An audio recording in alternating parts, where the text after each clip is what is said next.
Gracias, Alejandra. Bueno, gracias por darnos este lugar lindo para tener la conversación. Gracias, canciller, por hacer el tiempo de venir.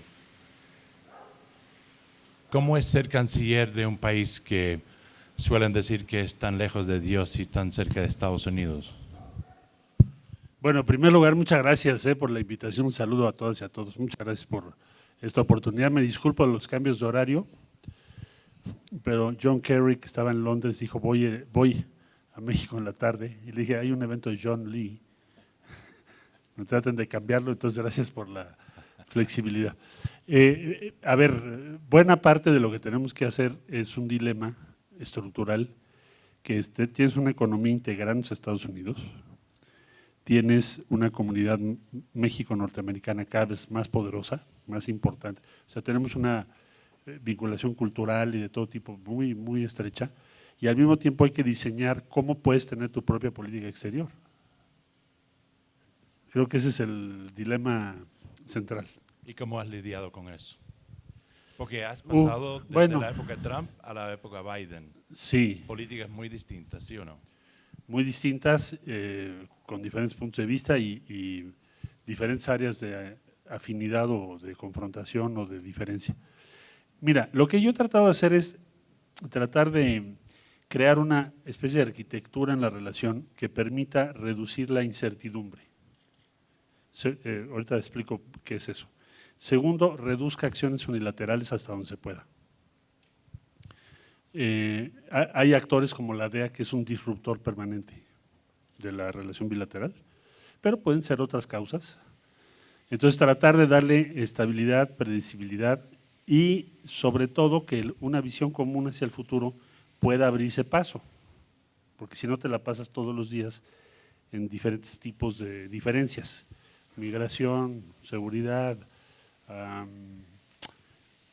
las políticas que México decida emprender en algunas materias, las que Estados Unidos también está implementando. Entonces, cuando entramos al gobierno, yo creo que la principal preocupación es, ¿tiene algún futuro la idea de Norteamérica?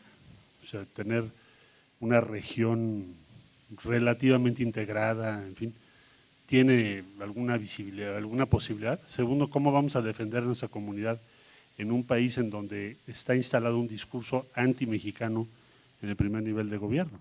Ese era el dilema o el reto. Ahora, con este gobierno fue, bueno, pues empezar el gobierno de Biden, ver cuáles son sus prioridades, conocer a sus funcionarios, ver las áreas de afinidad y tratar de avanzar en ellas. Algunos avances, para no ser muy extenso, el diálogo económico a alto nivel estaba suspendido, ya se volvió a activar. Ahora acabamos de tener una visita muy importante de la secretaria de Comercio de Estados Unidos, del secretario de Estado, para invitar a México al programa de semiconductores que van a hacer.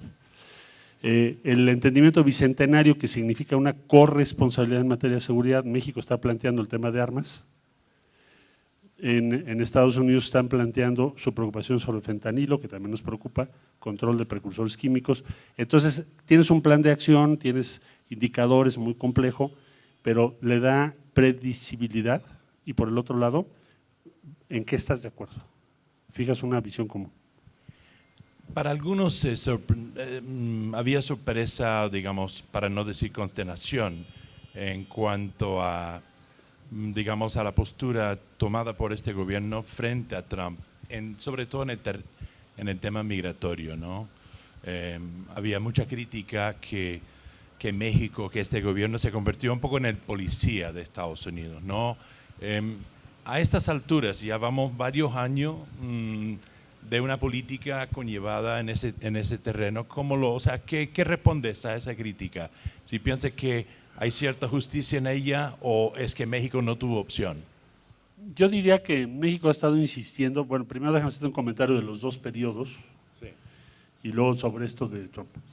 De los dos periodos, lo que México ha estado insistiendo es que abran caminos regulares para que el flujo migratorio no sea obligadamente irregular en todos sus aspectos, en todos sus sentidos.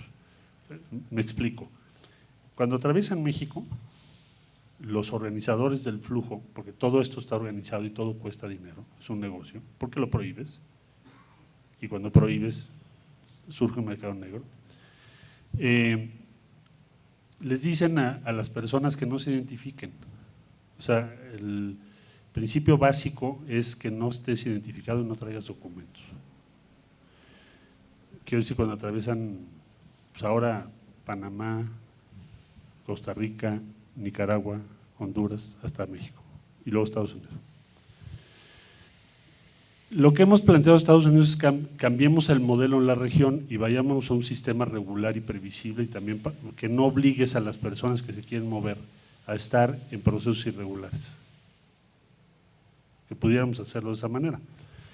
Un principio, estás viendo ahorita con lo de los venezolanos, que tú puedas hacer tu trámite por vía electrónica, yo creo que es en esa dirección, pero eso llevamos 4 años con eso. Pero si eso se consolida sería maravilloso. Estados Unidos es un país que crece 0.4% su demografía. Tomemos en cuenta que va a requerir, pues yo pensaría, más de 1, 2 millones de personas al año. ¿Sí o sí? ¿Tu otra opción cuál es? Japón, ¿no? Una isla en donde la migración no se admite, o casi no. Entonces tienes una demografía en donde estás cada año con más problemas, ¿no? Entonces Estados Unidos, a mí me parece, si ves la proyección, va a necesitar ese número de personas sí o sí. La pregunta es, ¿cómo lo quieres manejar? Entonces yo veo positivo hacia donde vamos ahorita, de que se acepte un proceso como este que te acabo de describir. Tú haces tu solicitud en línea y llegas a Estados Unidos en avión. No tienes que hacer todo ese calvario. Con Trump entramos en una situación muy difícil por el arancel. ¿Qué quería Trump? El tercer país seguro. ¿Qué es el tercer país seguro? Es un tratado en el cual, ¿cuál es tu punto de referencia? El tratado que tienen con Canadá. Todas las personas que lleguen a México, que van hacia Estados Unidos y que lleguen a Estados Unidos, y Estados Unidos te diría, todas las personas que soliciten asilo y otras cosas tendrían que procesarse en México. Entonces México no aceptó eso, pero eso es lo que él quería. ¿Qué es lo que nosotros hemos hecho? Nos dice, bueno, voy a aplicar el MPP, que ya dejó de aplicarse, que es una ley que viene de antes, pero que significa que las personas que llegan a Estados Unidos piden asilo tengan que esperar en México su audiencia. La opción de México es deportarlos, pero imagínate que deportes a una persona. Bueno, si ustedes ven los records de detenciones o rescates o como le quieras poner en México, la razón por la cual se reduce el flujo a Estados Unidos no son las detenciones, sino es el tema del MPP. Y también el número no fue tan grande como suponíamos. Cuando el MPP termina eran 12,000 personas, pensábamos que iban a ser más. Bueno, hay otra norma que Estados Unidos tiene que sigue vigente, que es el título 42 sanitario, que lo que hace es que cualquier persona que entra te la regresan en la frontera. Entonces hemos tenido que crear facilidades, instalaciones para recibir a esa gente, porque no la vamos a deportar, salvo que quieran. Y algunos países ni siquiera así, porque no se puede. En Haití, ¿qué haces? ¿Cómo lo regresas a Haití? Si no hay una situación de inestabilidad que nos preocupa mucho ahí. El otro gran tema entre los dos países, o uno de los otros grandes temas, es el tema narcotráfico, drogas, seguridad, ¿no?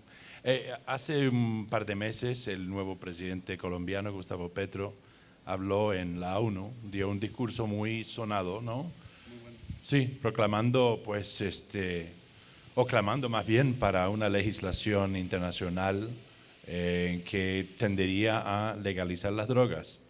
¿Qué opinas al respecto y si crees que es factible que de aquí a unos años gobiernos como Estados Unidos, como el de Estados Unidos, inclusive México, estarían en un acuerdo para legalizar las drogas? No solo la marihuana, sino la cocaína, la heroína, drogas duras, así. ¿Cómo lo ves?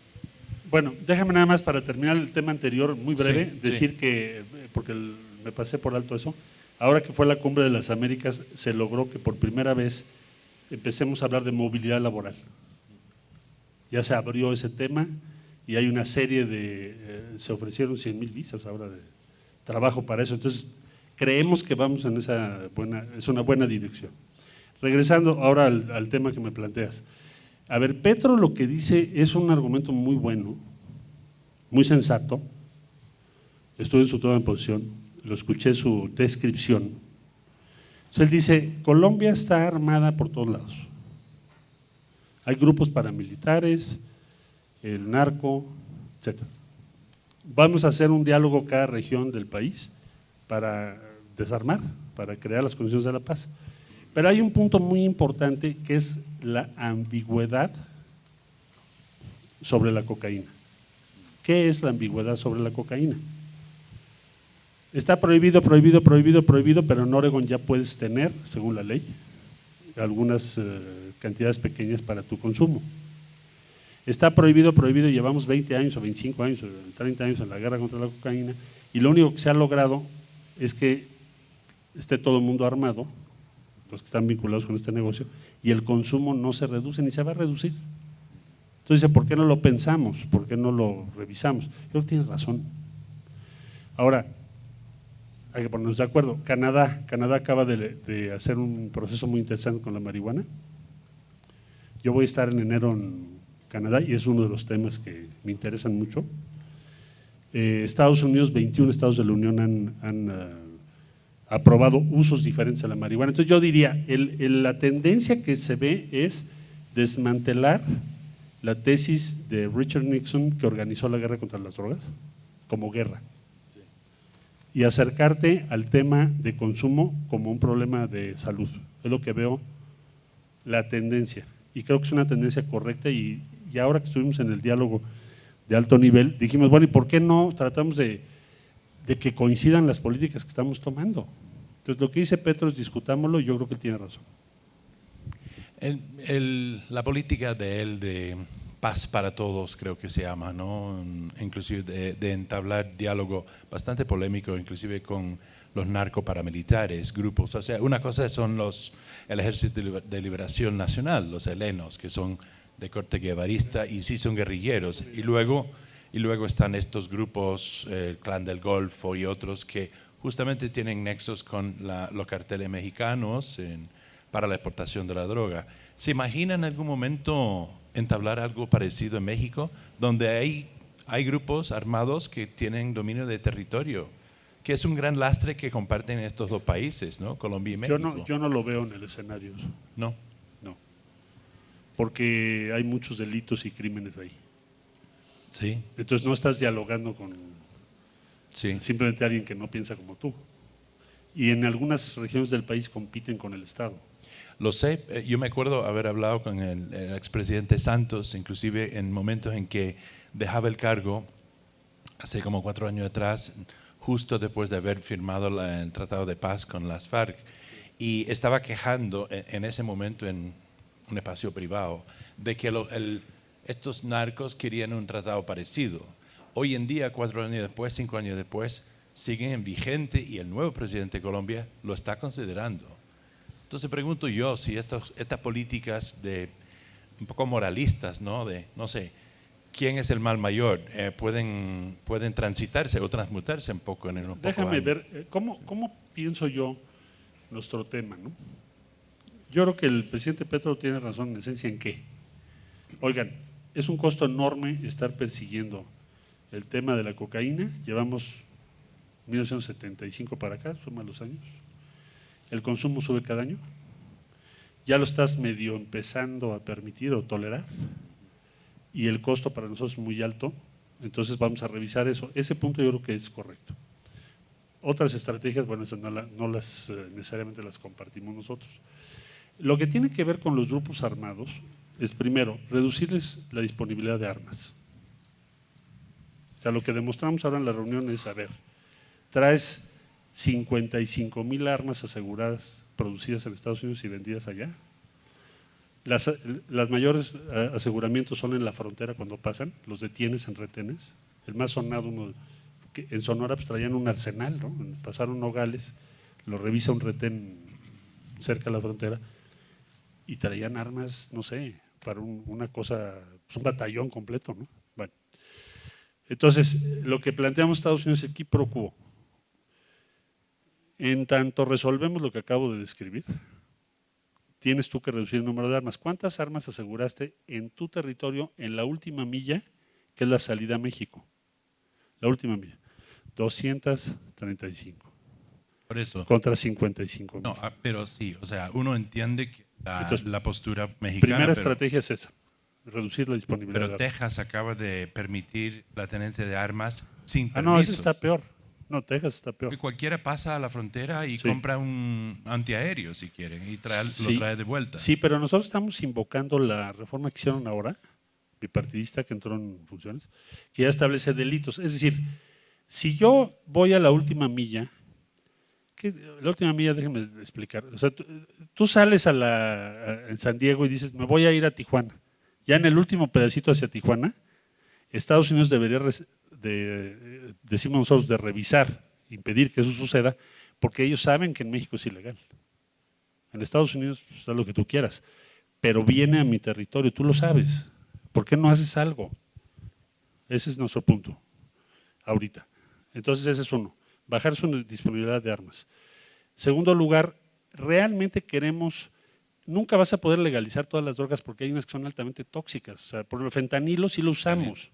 Fentanilo lo usamos en las operaciones. Fentanilo es un producto que se generó en 1959 por un genio que se llamaba Janssen, belga. Y este tipo creó muchos medicamentos, pero siempre su desideratum es cómo puedo reducir el dolor. Y entonces con el fentanilo se usó desde 1960 para operaciones profundas, por ejemplo, corazón abierto. Necesitas tener 7 horas a la persona dormida. Pero de pronto sale una empresa en Estados Unidos que se llama Purdue, que se le ocurre hacer un analgésico primero para el cáncer con fentanilo y le dan autorización.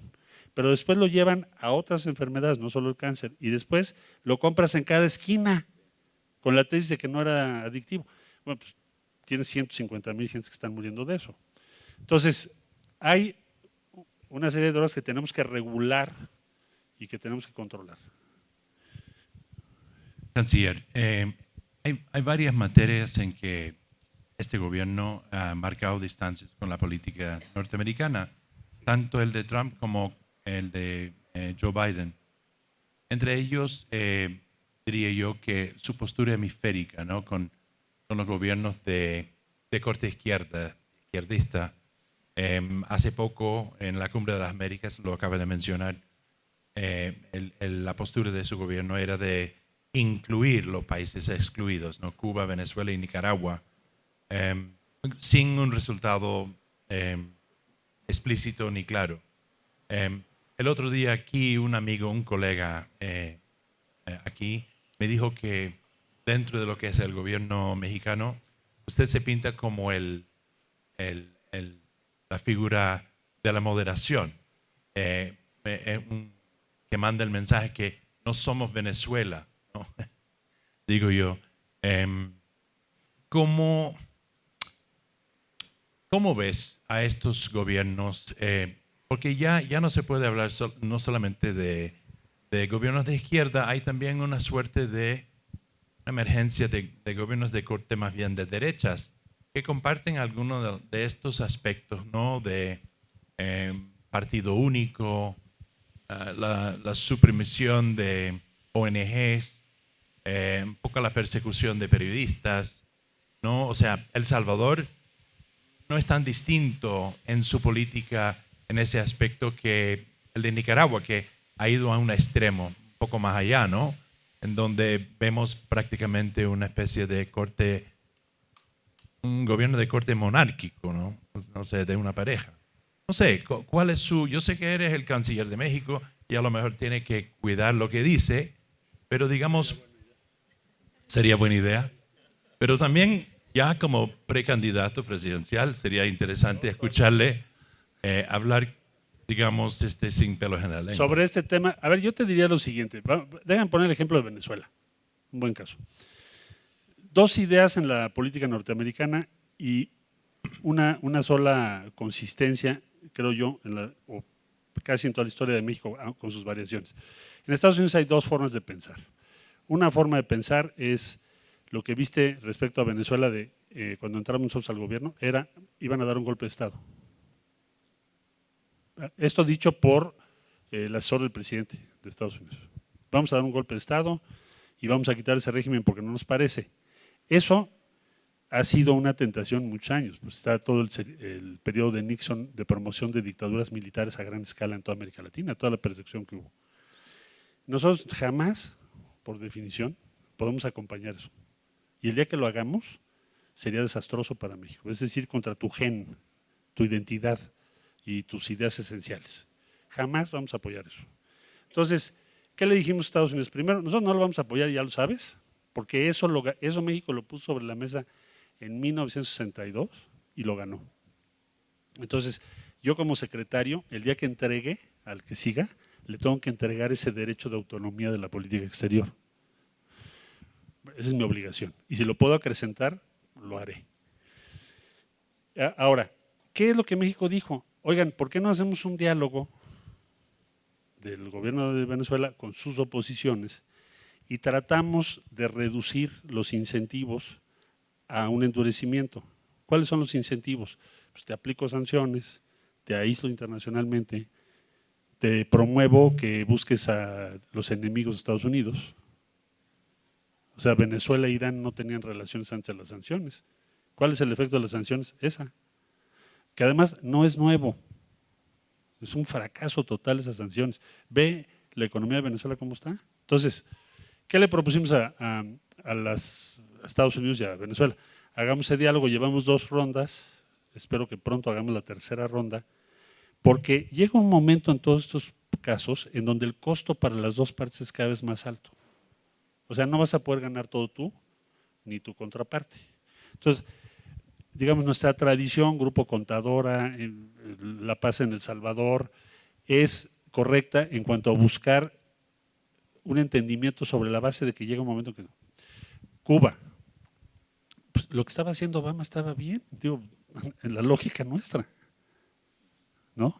O sea, fue a La Habana, ok, vamos a reanudar relaciones, vamos a facilitar los viajes, vamos a tratar de normalizar la relación y los cubanos decidirán cómo hacen su régimen de gobierno. Nosotros no podemos ir e intervenir en su país y decirles qué es lo que tienen que hacer.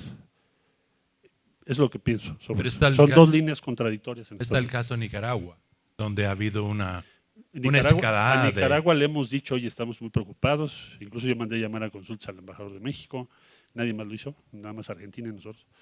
Y saben que a nosotros nos preocupa muchísimo el que de repente pasen esas cosas. Y también sirve Tenemos una opinión, pero no podemos intervenir. También sirve de plataforma para que son más de 200,000 cubanos que han aterrizado en Nicaragua y después pasan por territorio mexicano pues hay este año, ¿no? Más que Mariel. 2 veces más que Mariel. Vía Nicaragua y pues otras vías. Sí, claro, sí. Pero principalmente en Nicaragua. Sí. Bueno, pero no podemos evitarles que se muevan libremente. Es más, tenemos una población cubana en México creciendo. Correcto. Pero digamos, en términos generales, ya sin quizás especificar países como tal, esta tendencia que creo que todos estamos viendo de la emergencia de regímenes de corte populista, ¿no? Populista autoritaria, o sea, ya no de los países del este, que era digamos, quizás de costumbre, pero ya dentro de lo que es el hemisferio, ¿no? A través de elecciones. Pues mira, populismo le dicen, Trump fue populismo el más grande autoritario. populista, ¿no? Sí, También. Trump lo fue. A lo que voy es… yo le echaría la culpa a Trump. ¿Usted? Lo que yo diría es, lo que tendríamos que hacer, tienes 2 opciones ahí, siempre es un dilema, y México yo creo que debe tener siempre una posición muy clara. Puedes tener una opinión y la tenemos, pero no puedes promover que se intervenga en otro país bajo ninguna circunstancia, porque eso ya lo vivimos. A ver, todas las dictaduras militares en América del Sur fue para defender la libertad. ¿No fue ese el argumento? Supuestamente. Entonces, nosotros no podemos admitir eso. Y lo vivimos. Es decir, toda autorización para intervenir es un peligro.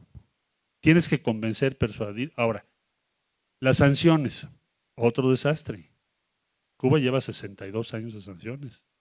Imagínate tú la inmoralidad en plena pandemia de no dejar que llegue diésel para que tengas energía eléctrica en los hospitales. Por eso mandamos diésel. O sea, ¿cuál es el límite éticamente sobre eso, no?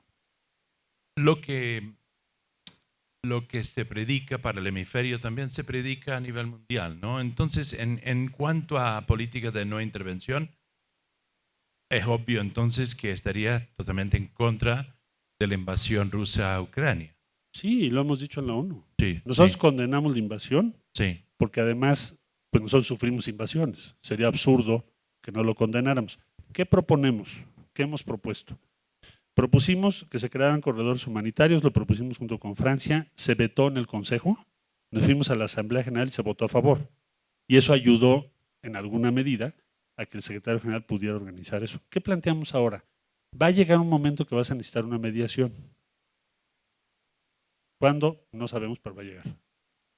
Puede tardar mucho, puede tardar menos. Algunas guerras se resuelven por la vía de las armas, ¿no? O sea, así se resolvió la Segunda Guerra Mundial, pero no no por las se, negociaciones. pero no ves aquí una posibilidad, yo creo, de un desenlace de victoria de uno sobre otro. ¿Tú sí lo ves?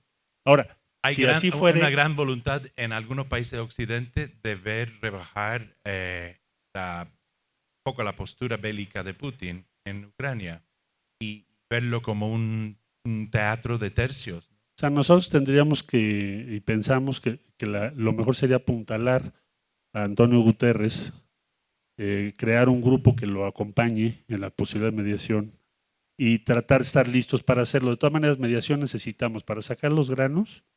Ahí fue muy importante Turquía, que estamos cerca en eso.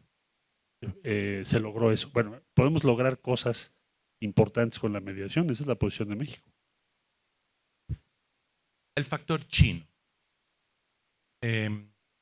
Sí, muy importante. O sea, y no sé, la última vez que hablamos, yo creo que más bien, no la última vez, cuando el actual presidente de México estaba en campaña, China no era un país con una postura, digamos, tan antagónica, explícitamente agresiva hacia Occidente, ni viceversa, ¿no?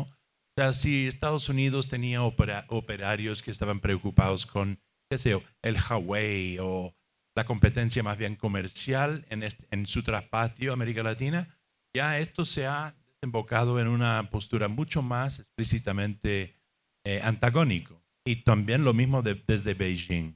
¿Cómo lo ves? ¿Cuán preocupado estás con justamente el último documento de seguridad nacional publicado por Estados Unidos?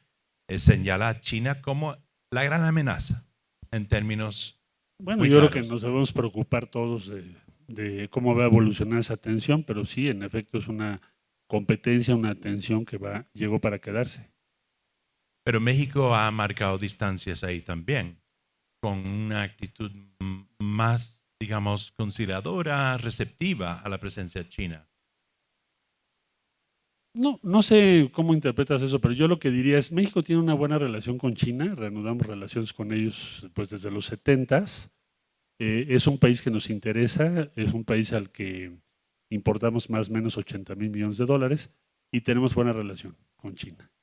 Y la vamos a seguir teniendo, igual que con todos los demás países. Al mismo tiempo, tenemos una visión que ha puesto el presidente López Obrador sobre la mesa de que Norteamérica, después de la experiencia de la pandemia y ahora con las nuevas tensiones geopolíticas, yo llamo estrés geopolítico, porque eso quizás hace 2 años no lo hubiéramos conversado así. Pero hoy tenemos un estrés geopolítico dado por el conflicto Rusia-Ucrania que afecta a toda Europa y por el otro lado una creciente tensión entre Estados Unidos y China. Entonces, en ese estrés geopolítico nosotros vamos a tener un impacto económico probablemente favorable de relocalización de empresas, ya lo estamos viendo, pero al mismo tiempo tienes que tener una posición internacional que fue la primera respuesta que te di, que es tener una política internacional propia y al mismo tiempo tener una muy buena relación con Estados Unidos. Ahora, con China no sé cuál sea el futuro de esa relación con Estados Unidos. Yo diría que tiene límites en la tensión, porque ellos tienen un peso económico entre ambos muy grande. Esperamos que no haya un desenlace bélico. ¿No sientes aires guerrafriistas en el sentido siguiente?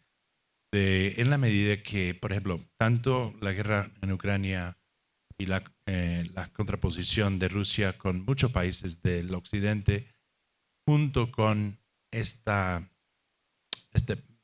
mutua beligerancia entre Estados Unidos y China y la previsibilidad de que puede haber una invasión a Taiwán que provoca un conflicto mayor en el mundo de aquí a 2-3 años. Ya mucha gente está hablando de eso, muchos analistas. Diría que no es tan irrealista tampoco. ¿Acaso no va a entrar en accionarse una suerte de comportamiento parecido a lo que vimos en la Guerra Fría de estás conmigo, estás con el otro, ¿no? Y se va a sentir acá en América Latina más que nunca. Hace poco estuve en África y hay algo parecido pasando, ¿no? Hay, digamos, agentes de influencia tanto de Estados Unidos como Rusia y China viajando de capital en capital, intentando asegurar sus relaciones, ya con vistas a esta nueva multipolaridad muy explícita. Lo vas a sentir aquí también, ¿no? ¿Sientes esos aires de Guerra Fría? Yo me imagino que puede ser parte de los próximos años, esa tensión. Sí, he visto mucho una reactualización del lenguaje, de las actitudes, sobre todo para el caso del conflicto con Rusia y Ucrania. Todavía con China quizá no tan claro. Nosotros, por supuesto, somos un país que tiene valores democráticos y el grueso de nuestros intercambios con Estados Unidos. Yo esperaría que no tengamos en el futuro una situación como la que tuvimos en la Segunda Guerra Mundial, en donde tengas que escoger el bando porque ya no te queda de otra. Es decir, un conflicto bélico, no esperaríamos eso y no desearíamos que eso suceda y haremos todo lo que podamos en nuestro alcance para que eso no lo vea el mundo, porque sería una catástrofe tremenda. Sí, pero es posible, ¿no? Y le va a tocar como presidente de México. Siempre es una posibilidad y no será en nuestras manos. Le va a tocar. O sea, esto, justamente, esos aires se van a soplar duro justamente al asumirse el poder. Hay que saber pelear. Mira, uno de los temas no es quizás, no pertenece al abanico de política exterior, pero sí muchos amigos míos al llegar acá y al saber que iba a tener la plática con usted, me dijeron que su gran preocupación en México ahorita es lo que ellos llaman la militarización del país a través de la Guardia Nacional, la expansión del rol del ejército. Hay cosas anecdóticas, ¿no? El caso Cienfuegos, Ayotzinapa, un poco un va y viene en cuanto a ese caso en las últimas semanas. Y sí, una especie de preocupación, diría yo, ciudadana por parte de gente que yo conozco en torno al papel aparentemente creciente de los militares en la vida civil y política económica también del país. ¿Qué respondes a eso y cómo lo enfrentarías siendo presidente? Mira, yo diría que el hecho, las Fuerzas Armadas han estado participando principalmente en todo el siglo en la confrontación con el crimen organizado y eso se debe a que el crimen organizado tiene un poder de fuego muy grande y una presencia cada vez más relevante. Entonces el presidente propuso vamos a crear una Guardia Nacional como se creó en otros países del mundo, los carabineros, la gendarmería, en fin. En general en esos países los forma el ejército. O sea, el hecho de que los forme el ejército no quiere decir que van a dar un golpe. En muchos países del mundo así funciona. Es decir, quiero decir, la Guardia Nacional se ha formado a partir del ejército. Entonces, tener la Guardia Nacional sí creo que sea un recurso primordial para hacerle frente al crimen organizado, porque la otra era, podemos tener muchísimas policías municipales que no se han podido reformar en 20 años. Ahora, la segunda es dotar a la Guardia Nacional, por supuesto, de la tecnología que necesitan, etcétera. Y la Guardia Nacional ha estado funcionando 4 años así, muy vinculada y bajo el mando del ejército. Entonces yo no vería ahí, honestamente, un peligro, sino más bien una posibilidad de acción, una posibilidad de dominar el territorio del país, porque es el objetivo final. y no usar subrepticiamente al ejército como se usó en otras veces. Subrepticiamente quiere decir sin autorización constitucional. Aquí tienes una norma que te especifica cómo debe actuar la fuerza policial, sea civil o militar.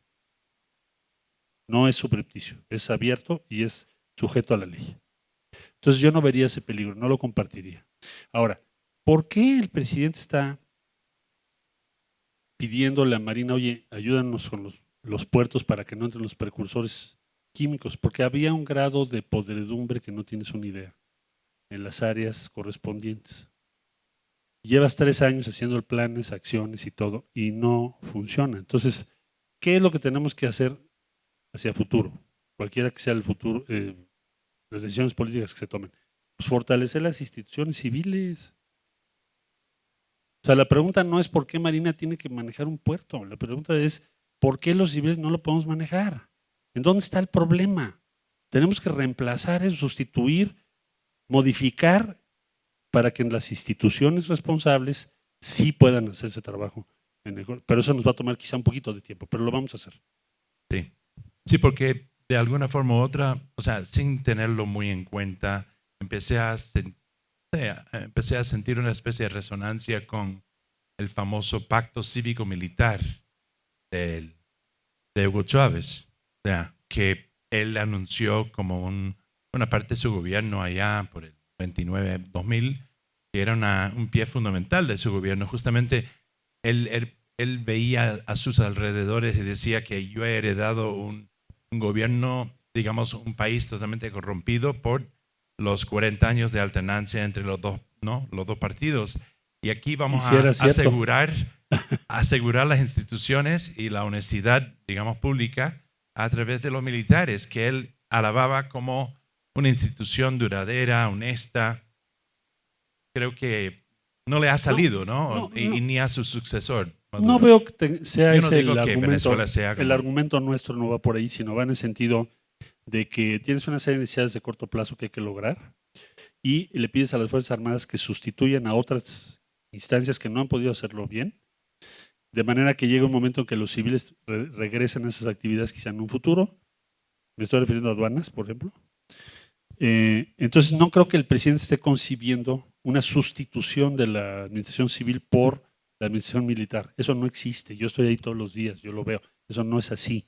Nosotros venimos de una lucha y así es la conformación de este movimiento democrática en favor de las libertades y derechos de las personas. Entonces no hay una idea de promover una reducción o poner en riesgo esas libertades. No lo veo. Ya, entiendo. Como aludían antes, has anunciado su candidatura como presidente, próximo presidente de México. ¿Cómo será un gobierno de un presidente Ebrard? ¿Cómo sería?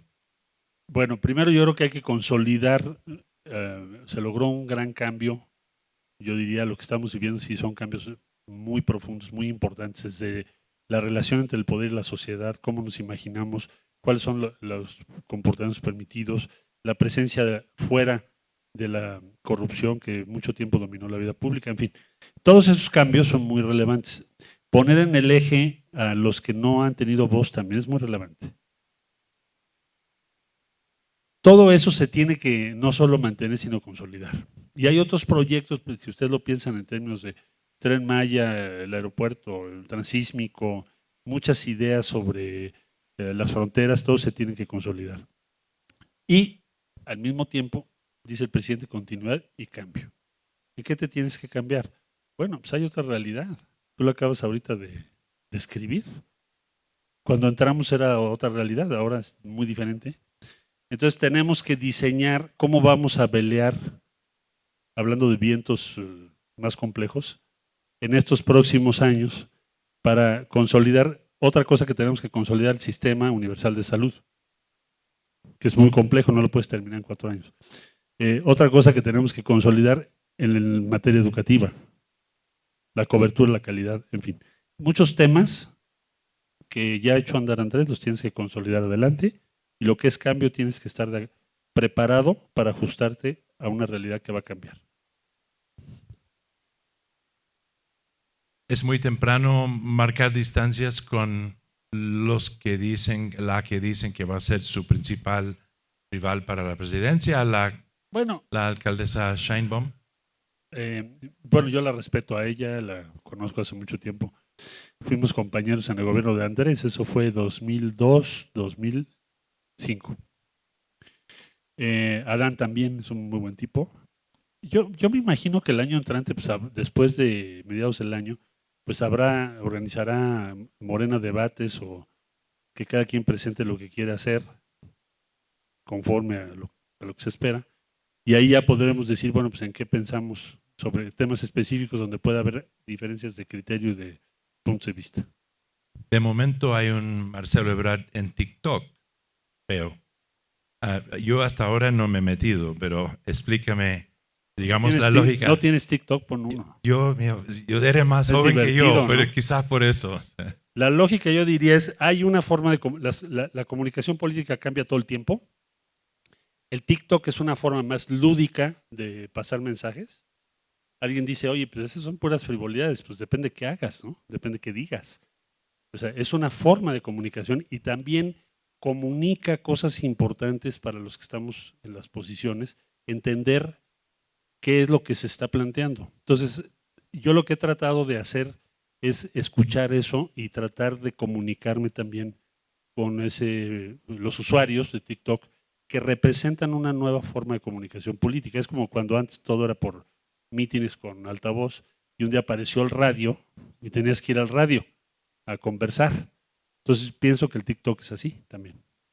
Ya sabemos que baila bien el reggaetón por el TikTok. Perdón, canciller. Una última pregunta y paso. Creo que tenemos unos minuticos para la audiencia por si alguien quiere hacerle una pregunta. Y es esto, pensando un poco en su candidatura también presidencial, su mayor virtud y su mayor defecto. Mi mayor defecto es que yo soy muy obsesivo, compulsivo. Entonces, para lograr algo, puedo ser a veces muy terco, muy necio, muy insistente. Puede ser un defecto. Virtud al mismo tiempo es dedicación y que tengas los skills para estar enfrentando crisis todo el tiempo y adversidades. Yo me he formado en la adversidad y eso siempre es una ventaja. O sea, viento en contra y hemos salido adelante. Gracias. Tenemos, no sé, ¿quién está? Sí, tenemos 5 minutos, ¿no? Creo. Hola, Sí, canciller. Gracias por estar aquí con nosotros y te agradezco la conversación sobre la cocaína y el fentanilo. Hace unos años se pensó que el México estaba al punto de ser un líder en la región y el mundo en la regulación de la cannabis. ¿Qué es la postura de usted sobre esta droga relativamente poca nociva ahora? ¿Y veremos la legalización de la cannabis en tu presidencia? A mí me parece, yo simpatizaría con esa idea y pensaría que una buena solución sería permitir que cada estado de la República lo pueda votar y asumir. Voy a poner un ejemplo. Cuando estábamos en la jefatura de gobierno de la ciudad, surgió el tema de la interrupción legal del embarazo y luego los matrimonios igualitarios, que por cierto acaba de terminar en toda la República. Estoy feliz con eso. Es fantástico. Bueno, ¿quién lo iba a pensar? ¿No? Nos decían que se iba a caer el mundo y que eso no se podía y eso. Entonces, estamos en eso mismo. Es decir, ¿qué se ha logrado con la persecución al consumo? No se ha reducido el consumo, mucho mercado negro, mucha violencia y mucho sufrimiento. Entonces, yo pienso que puede ser un buen tema y permitir que los estados, menciono lo de matrimonio igualitario, interrupción legal, porque si fuese nacional el Código Civil nunca lo habríamos hecho. Pero como es local, se dijo, bueno, pues lo hacemos aquí en la ciudad, los de la ciudad. Y luego otro estado dijo, ahora, y entonces creo que ha sido un buen método y probablemente yo sugeriría que así se hiciera, que cada estado dijera sí o no, y no que estemos en un debate nacional en donde es muy difícil avanzar. Un punto de vista. Canciller, tenemos tiempo para uno más, rápido. Hola, Hola, muchas gracias, canciller. Al hilo de sus aspiraciones presidenciales, recientemente uno de los aspirantes, señor Monreal, anda a la gresca con la doctora Sheinbaum precisamente por unas filtraciones de unas conversaciones. ¿Qué le parece a usted esto que desde dentro de Morena se estén filtrando y las puñaladas ya circulen a gran velocidad? ¿Cree que hay ruptura? ¿Hay posibilidad de ruptura dentro de Morena? ¿Cómo ve esta situación? Y muy rápido, una segunda pregunta. Ha hablado usted de que es imposible el diálogo con los grupos armados en México, al hilo de la pregunta de Petro y el tema de Manuel Espino proponiendo un diálogo con los grupos armados. Usted ha dicho que no es posible esto. Me gustaría que desarrollara un poquito más, si es posible, esta parte. Me parece muy interesante. Gracias. Sí. Bueno, yo creo que en todas las competencias políticas vas a tener tensión, porque te tienes que diferenciar. Lo que decía John, bueno, si tú porque eres mejor, ¿no? O porque la otra persona es mejor. Eso es natural en todos los procesos políticos. La cuestión es cómo evitas que eso llegue a una ruptura. ¿Cómo lo evitas? Pues Morena lo que tiene que hacer, dirigencia Morena, es fijar con claridad reglas equitativas y respetuosas y hacerlas valer. Es lo que yo pensaría. Si hay un ataque de alguien contra otro que está usando boots, pues te habla el partido y te dice, oye, esto no se puede, mano. O sea, no puedes atacar a tu contrincante. En fin, fijar reglas y llevar. Si no hay eso, sí puede haber mucho conflicto. Ese sería mi punto de vista. Lo segundo, proponer. Bueno, no conozco a fondo la propuesta de Manuel Espino. No me he metido a ver qué es lo que está pensando, pero yo diría que en esencia el plantearles un acuerdo para que se pacifique el país, lo veo muy difícil porque ya han cometido muchos delitos. Entonces tendrías que fijar una salvedad a la ley, que yo no estaría de acuerdo. Suerte en la reunión con John Kerry. Gracias por invitarme, gracias John. Sí. Gracias. A usted. Gracias, canciller.